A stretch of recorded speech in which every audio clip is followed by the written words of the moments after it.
Grabe, apakatapang nitong si Rapi Tulfo Dapat ganyan sana, di ba?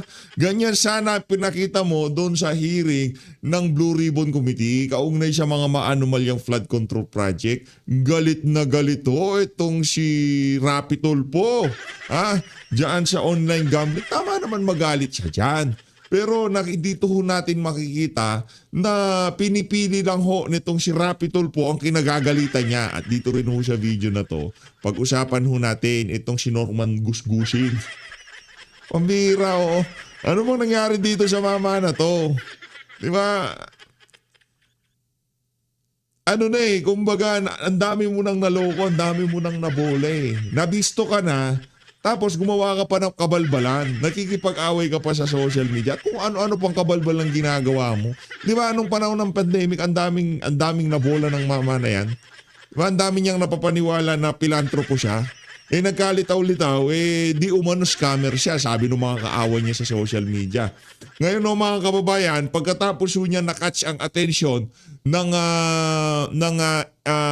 LTO, ano ho yan nasuspindi lisensya niyan Di ba? Hindi ko alam kung kansilado na o suspendido pa lang. Ngayon naman PNP naman. Hindi ka pa talaga magtatanda, walang niya ka.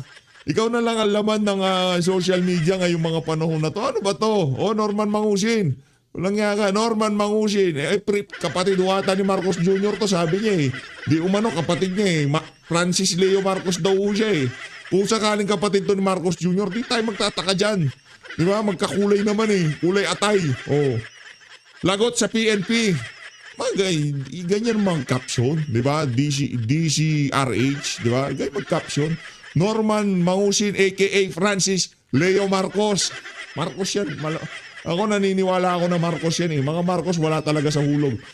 Lagot sa PNP. Binalaan ng Philippine National Police ang vlogger na si Norman Mangusin aka hindi Francis Leo Marcos talaga yan. Matapos kumalat ang larawan nitong suot ang uniforme ng pulisya. Naku, bawal ho yan. Di ba? Bawal ho yan. Bawal hong suotin yung uniforme ng mga otoridad. Di ba? Hindi pwede yan. Hindi pwede yan. Kaya yung mga nasa di ba? Mga teleserye, hindi na ngayon ginagamit. Kasi bawal na ho yan. Kasi marami hong gumagamit sa mga uniforme na kung saan mga masasamang loob. Para maiwasan yan, talagang mga kawani na lang ng PNP ang pwedeng magsuot niyan. Ngayon, kung ikaw scammer, ikaw masamang tao, hindi mo pwedeng isuot yan. Kahit nga ordinaryong tao ka, kung wala kang posisyon sa PNP, wala kang karapatang magsuot yan. Itong mama na to, yung yung kayabangan niya, nagpunta na ho sa ulo niya. Sa totoo lang, alam na niya talo siya sa mga argumento niya sa mga kalaban niya sa social media. Sa totoo lang talo siya Kasi puro kayabangan lumalabas sa bunganga niya. Una sa lahat, yung pagiging pilantropo niya, nagkalitaw-litaw. Diba? Di umano nang i-scam siya. Di umano. Base sa mga kalaban niya, pinapanood natin yung mga video nila yung mga si Makagagi, di ba? Tapos, nagdodrive siya ng nagsiselfone. Bawal din ho yun. Diba? Bawal yun. Yun nga lang cellphone mo na nasa maling lugar ng dashboard mo, bawal na yun. Mahuhuli ka doon. Kunyari, nandyan yung line of sight mo. Ilinagay mo dyan na cellphone mo, mahuhuli ka doon. Kahit hindi mo tinitingnan na cellphone mo, bawal yun. Etong mama na to, ang matindi, habang nagmamaneho, nagsiselfone, bawal yun. Meron naman siyang julalay. Bakit hindi siya magpa-video, di ba? Huwag mong hahawakan ng cellphone mo. Bawal yun. Kahit na nasa subdivision ka, hindi ka naka-seatbelt, bawal yun. Hindi pwede yun, di ba? O ngayon naman, ang napagdiskitahan naman itong mama na to, pagsusunod. Naulo to. Ayon kay PNP spokesperson, Police Brigadier General Randolph Tuanyo, maaring maharap ang online personality sa paglabag sa usurpation of authority at illegal use of uniform. Naku, yari ka dyan. Panibagong problema mo na naman yan. Patong-patong na kaso mo, pati itong si itong si Manny Pacquiao, nagalit mo na. Ngayon PNP naman pinagdiskit. Pahinga ka na, Brad. Night na. Tama na yan.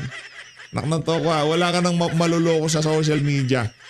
ano na okay, nung panahon ng pandemya, dami mo nang naloko nun Ngayon pala yung nagpapanggap na pilantropo sa likod ng camera, yung mga nanonood sa kanya, ginagamit niya lamang sa kanyang sistematikong panloloko sa sambayan ng Pilipino. Diba? Yun Yun ang mga lumalabas sa mga kalaban niya. At yung mga kalaban niya, nananalo sa argumento habang siya lalong nalulugmok. Pantangin mo, LTO, Manny Pacquiao, ngayon PNP naman. Pambihira. Umayos ka na, Norman. Anak ng toka. Magpahinga ka na. Itigil mo na. Huwag ka na munang lumabas sa social media. Hayaan mo munang humupa ang sitwasyon. Tigilan mo muna. Wala ka na bang makakain, Brad? Wala ka na bang makakain, ha? Tatanong ako, ha? Marami daw abogado ng kakasyo yung mama na yan, Pero sa tingin ko sa dami ng kabalbalan na ginawa nitong mama na to, kahit mang kaso to, hindi napapaniwala. O rumekta ho tayo kay Sira, dito kay Sirapid Nation. Yay! Information of everyone, including my colleagues here, that si Secretary Aguda po ng DICT nagpaalam kung pwede siya labas-pasok dahil resource person din siya doon sa fake news hearing. So, anytime, Secretary, you can also go and attend that hearing next door. Anyway, my first question with PAGCOR, yung KYC po, ano po ang bago? Kasi sabi natin KYC, know your client, matagal na ho ito. Ano hong bago? Ano hong dinagdag ninyo na to prevent yung mga kabataan? Ang problem mo sa natin mga kabataan na basta-basta na lang makapagrehistro. Ganon din po magiging tanong ko dito sa mga ating online gambling sites. Ano po ang bago? What's new with this KYC? Mr. Chair, during the past hearings po, isa po sa bining up sa atin na nakakapasok na po sa websites and then tsaka na lang po sila iki-KYC kapag tapos na po nila maglaro.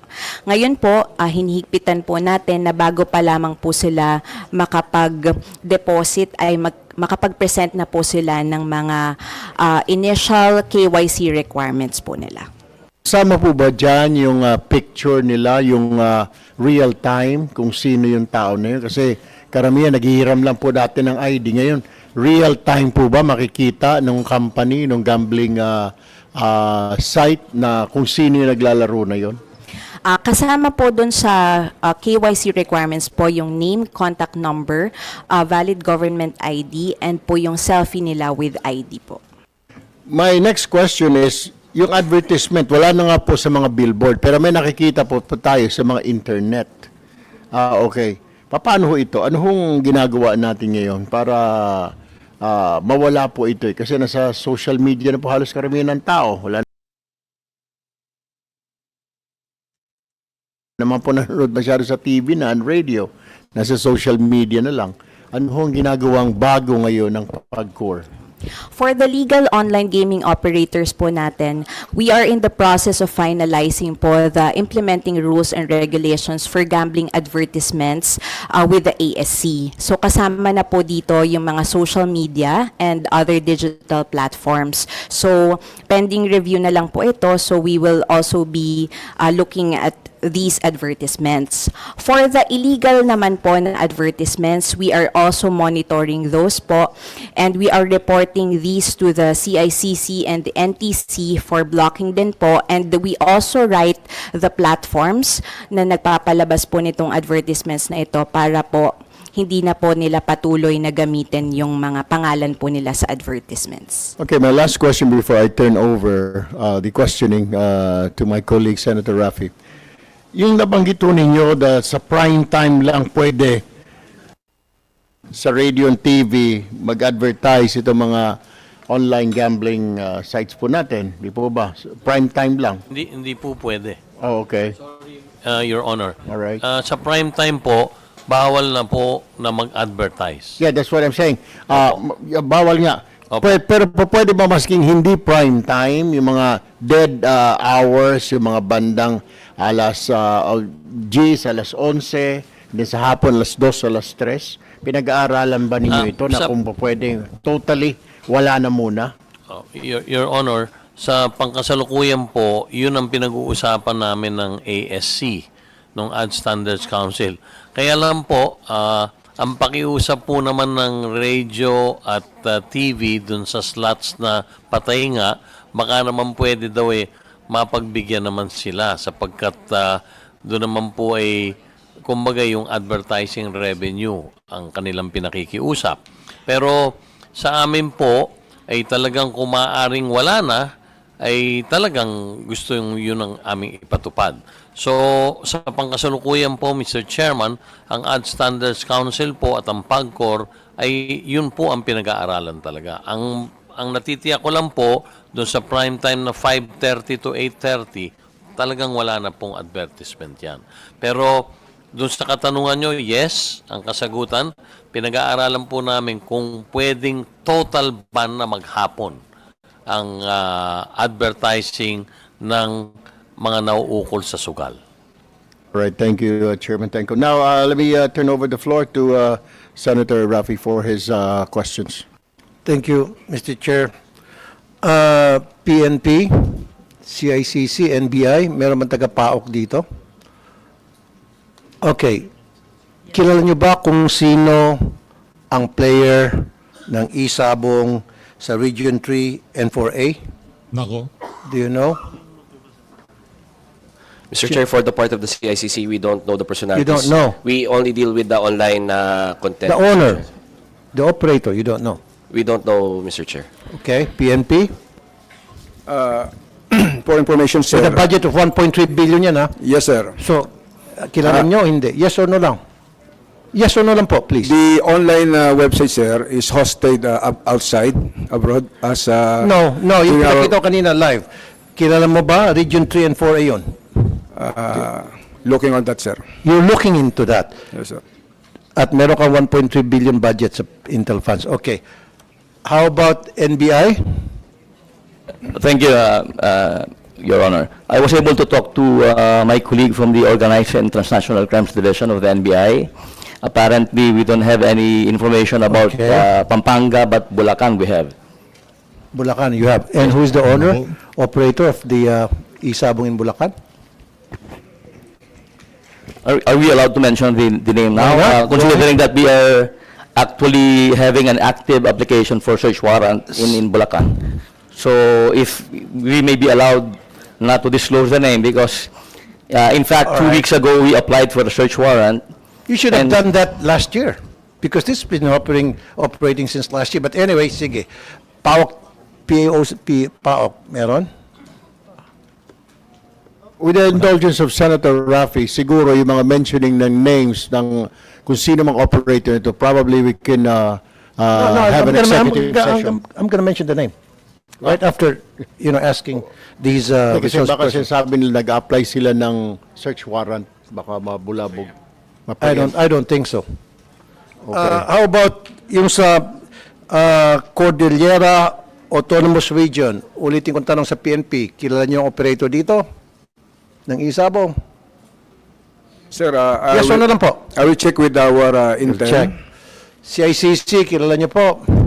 Mr. Chair, no, sir. Again, we reiterate that the mandate of CICC No. deals with... Sige, NBI, kilala niyo po? I will have to discuss with my other colleagues, Your Honor. Sirit na. Ako, wala ko Intel funds. Ito galing sa kaibigan kong barbero, Ang sa Region 3 and Region 4 Pineda, ang apelyido ng operator niyan. Pineda, matindi. Matapang Sa region, talaga sa si car, Rapi Tulfo. Cordillera Autonomous Region, Abra, ang apelyido ay Bernos. Buti pa yung barbero ko, walang Intel funds, alam. Kayo, ang lalaki ng Intel funds yun, hindi alam.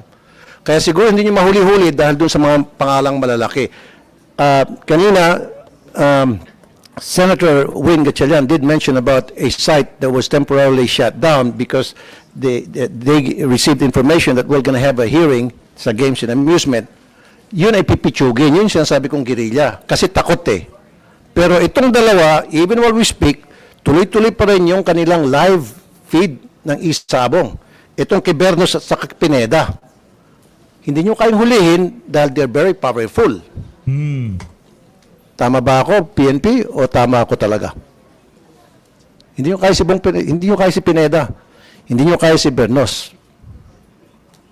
Ngayon, pakita nyo sa amin na kayo po ay nagtatrabaho para sa taong bayan, hindi para sa mga ma-influensya at mga makapangyarihang tao. Kasi PNP ka, di ba, to serve and protect? It seems to me that you're serving and protecting not the taong bayan, but Bernos and Pineda. The interests of Pineda and Bernos. Show it to us. CICC, DICT, NBI, PAOK, show to us Mr. na Chair. kayo ay nagsiserve sa taong bayan at hindi para sa ilan. Mr. Chair, with the permission of the chairman, sir. Sir, with CICC, that's the reason why we don't really deal with names. If it's illegal, we take it down. That's the reason why whoever the person behind any illegal website is, we don't really care, Mr. Chair. So we take it down once it's Hindi reported to totoo. us and once we verify it's illegal, we take it down, Mr. Chair. I know Hindi that, naman totoo. Yusek, but at least man lang, imposibleng hindi nyo alam kung, o hindi ka interesado malaman kung sino ang behind the operations of this illegal site para in case you need to file a case against these persons or people, at least meron kayong pangalan na may submit sa korte. Yes or no? Yes, tama? Yes, Mr. Chair. Correct, thank you. I rest my case. Now, Siyempre, no? dito naman po sa PAGCOR, May lalalang po kay Res Merong Mikis, mga- Res Mikis. e-gambling international. Ito yung sinasabi ni Sen. Erwin na hindi register sa PAGCOR and yet nakapasok dito. I don't know, again, si ICC ang tatamaan dito. At napapayagan. So hindi nagbabayad ito ng buwis kasi hindi registered sa PAGCOR eh. Example na lang, itong 1xBet, Global Betting Company. It entered a partnership with the Maharlika Pilipinas Basketball League. Aware kayo dito? So, ba't ninyo tinitake down? Eh, hindi naman to registered sa inyo at hindi allowed, hindi nagbabayad ng buwis sa Pilipinas. Your Honor, para po sa kaalaman nyo, pinatake down po namin ng MPBL, sa MPBL ang 1xBet at nung pong nagtutournament mismo, kami po ay nagpunta ron at binabana po nila. Ang totoo po ay hindi na po sponsor ng MPBL ang 1xBet. Sumulat po ang PAGCOR sa organizers ng MPBL at doon po mismo nagpunta ang aming security para ibaba at nag-agree na po ang MPBL, iba na po ang sponsor nila, Your Honor. Hindi na po 1xBet. Ang 1xBet din po ay winarningan na rin namin, ganun din po lahat na nag-i-exhibit at merong mga convention sa Pilipinas, hindi na rin po namin bibigyan ng permiso na makapag-exhibit, payagang makapag-exhibit o magkaroon ng gaming conference sa Pilipinas kung ito po ay susuportahan at lalahok dito ang lahat ng mga illegal operators tulad nung binanggit ninyo na 1xBet na napaka-agresibo po talaga. Inulat na rin po namin ito sa CICC, sa DICT at sa NTC at gusto ko pong ipaabot sa inyo na ilang beses na pong naging aktibo sa pagbababa ng website ang CICC, kaya lang po siguro sila'y mas technical na makapagpapaliwanag na ang nangyayari po, napapalitan nila yung isang image, isang letra, isang comma para po mag-resume na naman po sila. So kung mamarapati nyo po siguro, Your Honor, baka po magandang ang CICC ang makapagpaliwanag kung bakit hanggang ngayon po tuloy pa silang nakakapagpasugal at nakakapag-ano dito sa atin. Pero ang maliwanag po, Your Honor, doon po sa issue ng MPBL, definitely po, nag-agree na po ang MPBL, tinanggal na po nilang major sponsor, ang 1xBet. Pangalawa po, naiulat na po namin ito, kasama ito po sa inulit ni Attorney Fernandez earlier, na ilan libong website na aming rini-refer sa DICT at sa CICC. Okay, Chairman, Opo. nabanggit nyo na ginawa nyo ng trabaho nyo pero yung CICC hindi pa rin kasi nagtataka ka ba't Opo, hanggang hindi pa rin siguro po natitake sila na down. makakapagpaliwanag. CICC, please answer. Mr. Chair, we have taken down yung mga nireport na po na website ng 1xBet. Ngayon ho, tine-check namin yung 1xBet. Iba na yung pangalan ng URL ho nila. Ganito talaga yung ginagawa ng mga illegal gambling sites. Once we take down their sites, they put up new URLs, so parang bago siyang website again. So constantly. And Mr. Chair, to be fair po, from 2014 2022 to 2025 po, 12,000 sites ang pinapablock namin in that period. Ngayon ho, nag-ramp up kami. We're taking down 50,000 sites a month po, Mr. Chair. So talagang hindi ko tumitigil ang CICC at ang DICT po para mapigilan yung mga websites na to from popping up. Alam namin kasi pag tinake down namin, may mga naka-ready yan eh. So we ramped up yung detection material namin. Detection namin, Mr. Chair. Pero CICC dapat continuous yung gagawin yung trabaho. Hindi ho kami yung- tumitigil, Mr. Chair. Of course. Ngayon, itong request ko, Mr. Chair, last na. This is a challenge to the You PNP. still have 5 minutes, Oh, Senator okay. Rafi. To the PNP, CICC, NBI, and then the PAOK, show to us na hindi kayo incompetent, na hindi kayo friendship ni Pineda at ni Bernos. Nako. Ipatigil nyo itong online sabong nila. Hanggang ngayon, ang tapang, di ba? Online pa rin sila. Kahit na alam nila na nag-hearing tayo, online pa rin sila. Papakita pa natin. Play nyo ulit. Live pa rin sila. That's how big time these people are. Because they think they're untouchable because they're a friend of the PNP, they're a friend of the NBI, they're a friend of the CICC and the PAOK. Ayan oh. May nag-text sa akin, boss, nakarating na sa kanila, kay Pineda. Nag-text. Source ko, nakarating na kay Pineda. Anong ginawa ni Pineda? Tuloy lang. Walang respeto. Nako. Maging si Bernos, Pineda versus Tulpo ho ito mga kababayan. Nako, ano na to, gulo na ito. Pineda versus Tulpo. walang respeto dito sa hearing. Walang respeto sa inyo. Bakit walang respeto? What do you think? Ba't walang respeto sa inyo si Pineda at saka si Bernos? Maybe, sir, hindi pa nila alam yung ginagawa namin. Hindi pa siguro No, nila kilala. no. Try again. Try again. Why? Kaibigan nyo. As simple as that. Come on, wag na tayo maglokohan dito. PNP, wag na tayo maglokohan dito. Wag mo muna sagot, bago sumagot. Pag yung mga nagtutupada, ang bilis nyo hulihin. Alam na alam nyo agad kung saan nagtutupada. Maski nga nagkakara-i-cross dyan ng mga tricycle driver sa mga kanto-kanto, inuhuli nyo eh. Toda. Maski nga yung totong its sa mga bahay, hinuhuli nyo. Pero ito, hindi nyo kayang huliin kasi malaki. Come on. My request to you and my challenge to you, show to us na kaya nyong gampanan ang inyong trabaho regardless kung sino masasagasaan. Patigil niyo po ito. Patigil nyo ito si ICC. Mr. Chair, within Can the you day, give me Mr. that assurance? Within the day, Mr. By Chair. within the day, wala na ito? Within the day, Mr. Chair. Baka naman pagalitan ka ni Pineda sa kanil Bernos, nakakaawa ka naman. Hindi. Kami ho sa CICC, wala ho kaming friends na illegal ang ginagawa. Sure po, Mr. ka? Chair. Yes, Mr. Chair. Paano kung sabihin, humingi ng bawi? Babawiin yung mga ano? Wala ho silang babawiin, Mr. Chair. Thank you. Thank you, Mr. Now, yung PAOK nandito, Mr. Chair. Dito sa PAOK, Mr. Chair, isa pa ito na pikon ako rito. Dahil kung mapapansin niyo pa na ang rate to sa mga Chinese na illegal na walang papeles. At I know for a fact na pinipirahan lang nila. Kaya I don't know, itong PAOK, kung maasahan pa rin ito, dapat wag na sumali ito sa sa anti-gambling. Kikita lang itong mga taga-PAOK eh. Doon sa mga Balita ho natin 100 million daw ho yan sa mga Chinese pagka high profile. Pagka picture yung mga 10 million. Ganon daw yung kalakaran. marami nagsumbong sa akin, mga taga-immigration. Inuunahan nilang immigration, tapos pagdating immigration, areglado na yung mga hinuli nilang Chinese. But anyway, may request sana sa PAOK, wag na kayo makialam sa anti-gambling, iwan nyo lang sa PNP, sa CICC, NBI. Pare-pareho lang ho yung And then mga yan. PNP, maasahan ko, tuloy-tuloy. Yes, sir. As we stand, sir, we will enforce the rule of law, sir, without fear or favor. Exactly. Thank you, sir. Pag nagawa nyo yan, sir, sasaludo ako sa inyo.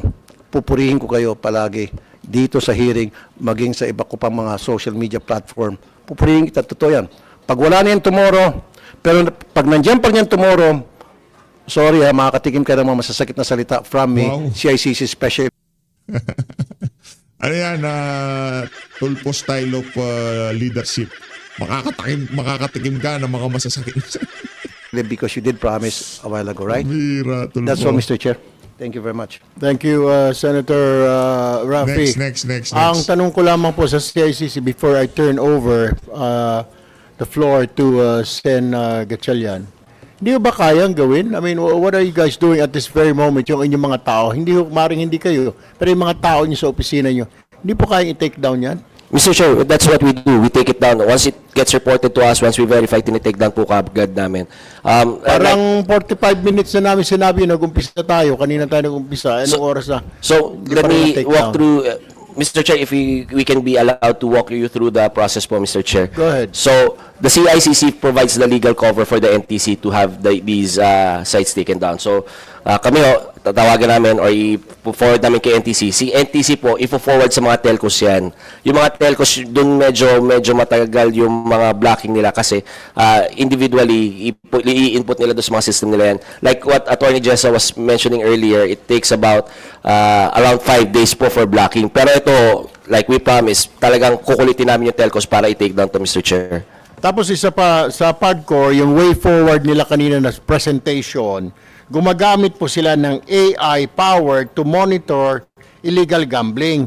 Wala ho ba kayong ganong system na AI, artificial intelligence to monitor para pag sinara ito, lumipat siya, nasusundan ninyo? Can't you do that? Wala. Binigyan naman yata namin ni Senator Win ng pondo kayo, DICT. Mr. Chair, meron ho kaming threat monitoring center pero in scale po Kaya nga ho, ang ginawa ho namin para ho makapag 50,000 sites per month na kami na blocking. We partnered with private sectors na nagbigay ho sa amin ng mga systems. We appreciate po yung budget na binibigay po sa CICC. Ginagamit ho namin ng tama pero because of budgetary challenges, mahal ho kasi ang AI, Mr. Chair. I'm really being honest here na medyo mahal yung AI. But hindi ho naging hadlang sa amin yun to partner up with the private sector para ho pigilan yung mga illegal online gambling sites, Mr. Chair. So wala pa kayo itong AI dahil mahal. Is that what you're saying? Yes, Mr. Chair. Mr. Chair, pwede makasingit? Go ahead. Kung mahal, ba't hindi kayo humingi ng support sa PAGCOR? And I think PAGCOR will be more than happy and willing to help. Tama ba, PAGCOR? Your Honor, gusto ko pong ipaalam sa inyo, lahat po nung nakikita namin araw-araw through our AI-powered tools, automatic po, pinapadala na po namin sa CICC. Oh, yun naman at sa pala eh. NTC. Yes, Mr. Chair. At lahat Yun ng po ang ginagawa namin. Wala, linalaglag ka, Brad. Linalaglag ka ng PAGCOR. Nga, ayaw magbigay ng pera ng PAGCOR. Hindi, bibigay na lang rin sa inyo listahan. Araw-araw po, halos sa isang buwan, 3,000, 4,000. Yun po, kaagad naming pino-forward sa kanila para ma-action na nilang ma-block dahil wala Agad-agad. po kaming authority na mag-block So, kaagad po yun, we share, we corroborate with them at yun nga po ang binalita ni Attorney Fernandez earlier, talaga namang na-reduce po yung blocking time. Kaya lang, may mga rason po. Mabagal ang CICC. Hindi naman po ganun kabagal. So, Bimilis na CICC, po. nabubuking kayo, CICC.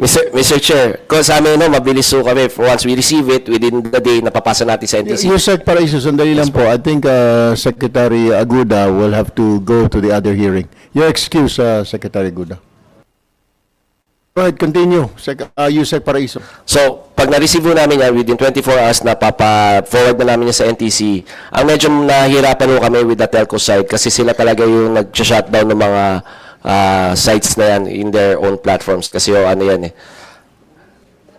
it's a function of the telcos yung pag-block ho ng sites. So, inuutusan ho namin sila to block. And to be fair, within those 5 days, napapa-block naman ho sa nila, Mr. Chair. Last question, one more question, Mr. Chair.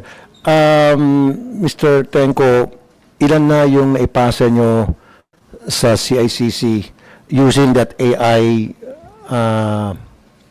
program na mga illegal gambling ang sites? report po namin sa kanila nito pong 2025 at early part of 2026, meron pong 7,800 po. 7,800. Ang na-block po nila ay 7,500 po or 96%. 96.5% po ang na-block nila. So what happened to the other Yung 5%? inaano ho namin yan eh. So pag yung, dapat to tama ko 100% ang blocking ho namin eh. So pag binagay namin sa telcos, baka may nakakaligtaan yung telcos. So we're developing a system para lahat ho kami may dashboard para makita ko ano-ano yung mga sites na nabablock nila. And to further elaborate on what Chairman Ali is saying, sir, tama, 7,000 na yung binibigay nila. Pero ngayon, no, because of the partnership with the private sector, meron na ho kami, ang average na namin ngayon, starting February, is around 50,000 sites per month na po kami ngayon. Mr. Tenko, for the year 2026, this year, ilan na po yung nasubmit nyo sa CICC for Para po blocking? sa taong 2026, ang i-report po namin sa kanila yung 1,406. 1,406. At doon po, malugod ko pong binabalita, yung 1,406 po na block nila. Total. So ang average po nila this January, 100%. Good job. Pero ang hindi nyo kaya, si Bernas Capineda. Di ba? Ikaw For all you kaya know, mo yung ba? mga... Ikaw kaya mo ba sila, Brad? Kaya mo? Kaya mo si Bernas at saka si Pineda? Si Pineda na lang, huwag mo nang isama si Bernas, kaya mo. O kung kaya mo talaga, tignan natin. Tignan natin kung kaya mo si Pineda. Pambira, no. Libo-libo binabanggit ni Mr. Tenko, mga pipitsugin yun, mga gerila yun. Pero si Bernas Pineda, hindi nyo kaya. Mr. Chair, we committed within the day, Mr. Thank Chair. you. Thank you, Mr. Chair. Thank you, Senator Rafi. Now we give the floor to Senator Wayne Gatchalian. Thank you, Mr. Chairman. Mr. Chairman, I would like to pursue yung question ni Senator Rafi Tulfo. Itong mga sites na ito, aside from blocking, na-investigate ba kung nasaan itong mga ito? Aside from yung mga sinabi ni Senator Rafi sa Isabong, but the other e-gambling sites, have you gone further than just blocking? Yes, Kasi Mr. parang ano ito parang kabote ito eh, 'di ba? Ba-block nyo, bukas andyan na naman, ay nakita ko papalitan lang isang letter, iba na naman yung website. So it's never ending, nakakapagod rin. But dapat sa tingin ko yung ugat ang putulin eh, no? O kasuhan. Mayroon ba kayong ganitong investigation? Saan ba sila nanggagaling? Ano ba ang recommendation ng CICC para maputol yung ugat?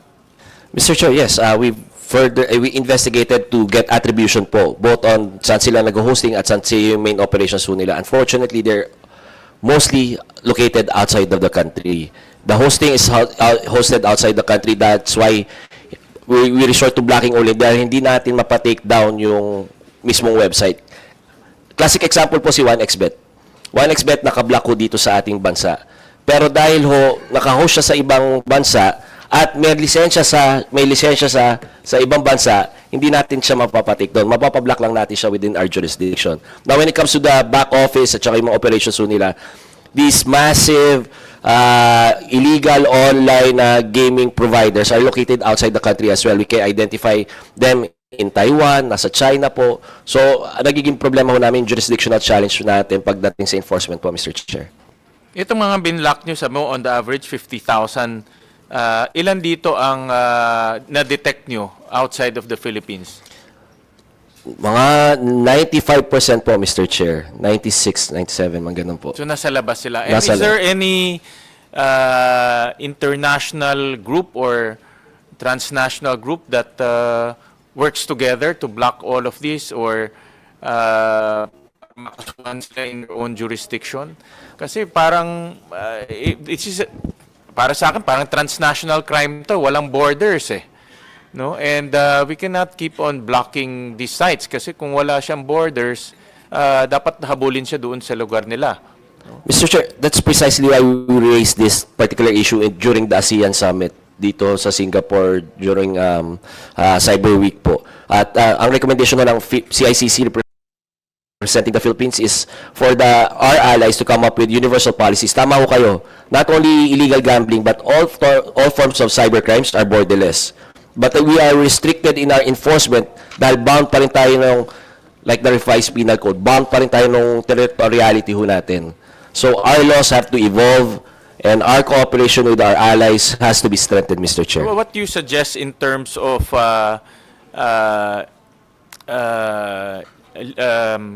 legislative intervention or legislative measures that can adapt to this type of borderless cybercrime? Ano yung mga suggestion ninyo? Dahil nga, again, ang punto ko kasi dito, 10 years from now, ganito pa rin ang pinag-uusapan natin eh. Baka 200,000 na ang binablock nyo, pero ganun pa rin problema natin. So, ano bang mga legislative measures para once and for all, we can stop this? Ang punto ko, ugat dapat ang putulin eh. No? Mr. Chair, we can start with, tayo na lang ho ang bansa na walang cyber diplomats. Okay. So that would really, really help when it comes to strengthening yung cooperation natin with other countries when it comes to whether it's cybersecurity, cybercrimes. Tayo na lang ang basang wala. Yung mga embassies ho dito, parating may cyber diplomats ho dito sa atin. Second po, Presence in other jurisdictions. Yes Yun ang recommendation niya. yes po. And second po is strengthening yung mga mutual treaties natin, yung mga MLATs ho natin, to include cybercrime. Kasi mga MLATs natin ho, traditional crimes pa rin ho eh. So pag halimbawa, scamming, estafa pa rin tayo nakabase. So, yung illegal gambling nga ho, wala doon sa mga MLATs natin eh. Kasi yung illegal gambling, for me, destroys the moral fiber of our country. Regulate tayo na regulate dito. Napuwersa natin yung PAGCOR to elevate the regulatory mechanisms. Pero sa labas, hindi naman natin makontrol. No? And I'll show something later on. So, submit to the committee, to the Games Committee, ano yung mga legislative measures na nakikita niyong dapat ma-recommend or i-push ng Games Committee para once and for all, sa ugat natin putulin, hindi lang block tayo ng block. In fact, sabi lang ng staff ko, yung kaninang pinakita kong isabong, yung SW418, nagpalit lang ito, papakita na, nagpalit lang siya ng website. Yung website? URL. Bago. Nagpalit lang siya ng URL, up ulit siya. No? Kasi ho yung blocking natin, URL-based din ho yun eh. Pag nagpapablock tayo na site, URL-based din ho. Pero itong isabong, I'm sure hindi naman sa abroad to, 'di ba? I'm Hindi sure po, dito Mr. Chair. nagpapaisabong 'yan, no? Yes, Pero Mr. Chair. ang punto ko, ganun rin ang ginagawa ng mga lokal, no? Nagpapalit sila ng URL, no? So just submit to the committee kung ano, aside from itong cyber diplomats, mutual treaties, submit to the committee kung ano pa yung mga legislative measures that we can enact para maputol natin to. We will comply, Mr. Chair. And then second, I'll show, earlier I mentioned about the revenue. I'll show a slide 7, Carla. Admittedly, malaki ang kinikita ng PAGCOR pagdating sa revenue, about 53 billion in terms of dito sa electronic gaming sector, no? This is from regulatory fees and license fees. So all fees na kokolekta ng PAGCOR, umabot na to 53 billion. No? I think this is already almost half of your revenue, almost half of your income, more than half of your revenue. And sa BIR, tinignan rin namin, slide 9, lumaki rin ang collection ng BIR in terms of withholding taxes, in terms of franchise taxes, and other forms of taxes, about 17 billion no, in 2024. But what's worrisome for me ay yung number of players. This is slide 12. No? We saw that ang number of electronic gaming players is about 32 million in 2025. And this number came from PAGCOR. I believe kinukuha nyo ito from the licensees themselves. No? So, kung ang adult population natin is about 70 million, kalahati ng adult population natin nagsusugal sa e-gambling.